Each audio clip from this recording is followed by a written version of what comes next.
everyone, welcome to Homestyle Customs. We make high quality laser ready digital cut files, and you can find those files in my Etsy store, which is www.homestylecustoms.com. Enter that in and it'll link you right to the store. So in the last video, I taught you guys how to add text to the monogram files, which we added the text, converted it to outlines, united it, and then saved it as an SVG. Which you'll use to import to your laser software or your Glowforge software, and then cut it. In this video, I'm going to show you how to create the correct proportional round that goes with the monogram file. So let's get into it.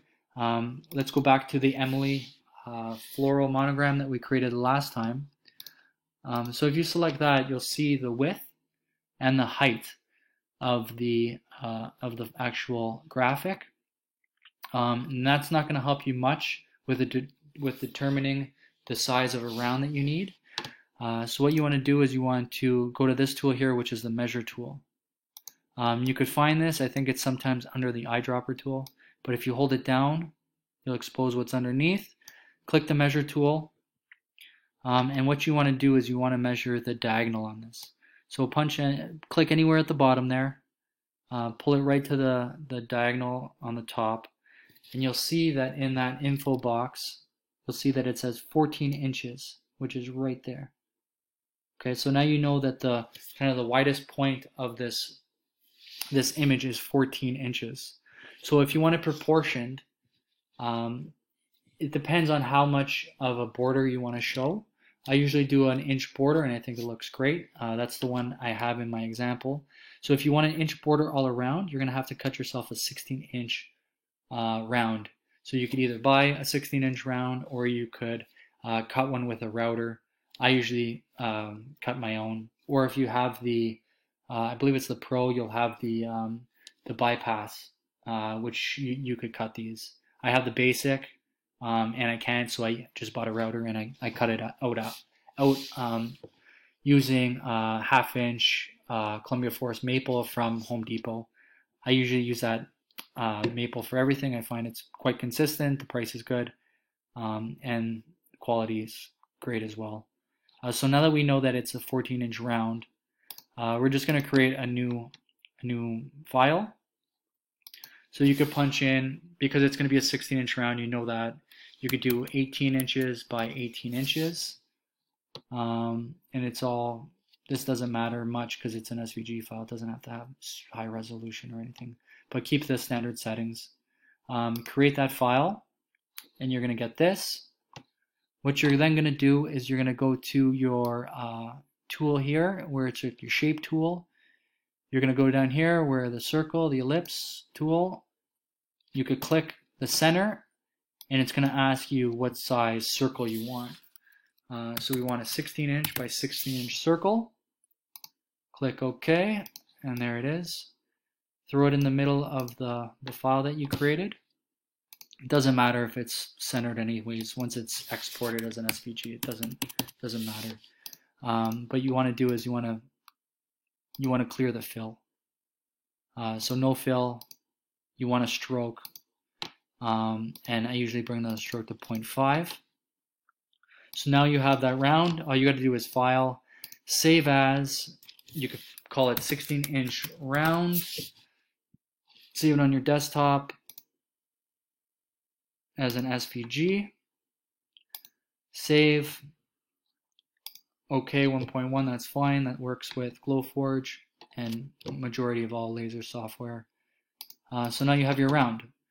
If you want to go a step further, you could actually take the monogram we just looked at, you could drag it into there, or you just highlight it, Command C, or you can go edit, copy, go to that round that you just created, and then you could paste that in there. And you could actually see how it will look once it's cut and everything's together. So it'll give you a good visual. You could flip the colors, like if you want a better visual. So you could change the top to something like a black, and then you could change the round to, I don't know, like a wood brown or something. It's a little too dark, but you get the idea, right? So you could actually visualize how it looks, how the spacing looks, how proportionate will be, and that's that. If you go to wider letters like a W, it's going to measure out wider, so you might want to create an 18-inch round file and save that as an SVG. Or if you don't have a bypass, you'll know which size you want to cut with your router based on the proportions. It's just a good visual tool. It allows you to see exactly how it's going to look. I use this a lot as well for determining which color palettes I like to use. It's just a great visual. And that's about it. For this one here, this one's already round. That's the other one that we did last video. So it's already a round file. You could click that and it'll show you what the exact size is of that. 10.8. With the Glowforge you could go I think 10.95 and it'll look great. But you'll know what size exactly to make the round underneath. So here, let's do that for an example here. So we do 10.95. Keep it like that. We'll create a new document. We could use the same one that we just did, 18 by 18, even though it's going to be a lot smaller. Sorry, there it is there. I'm just going to move this over here. Okay, so now we know that it's 10.95 on each side. So you could cut that exact size round and just type in 10.95 by 10.95. Hit OK. And then that's going to give you the exact size round as that other one. So when you copy this one in and paste it, it's going to be the same size.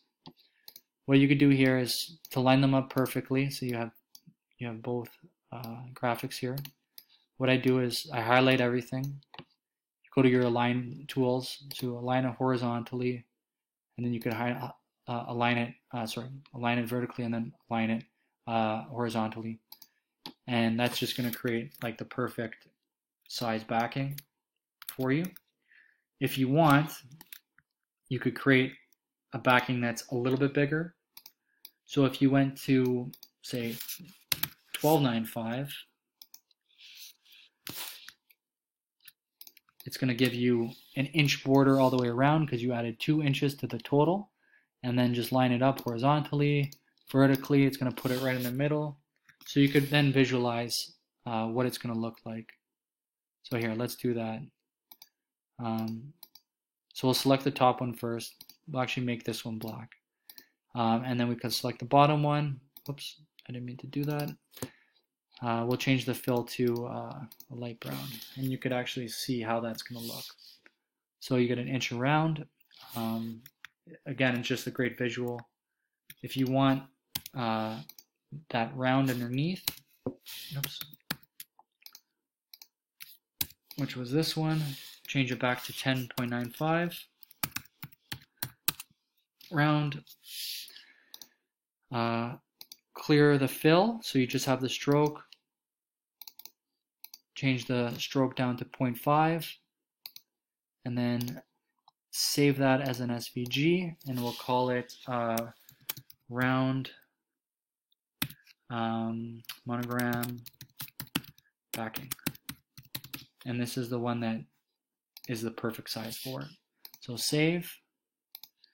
And then when you import that round monogram backing, import that into Glowforge, and then you're going to cut that same backing every time for that file.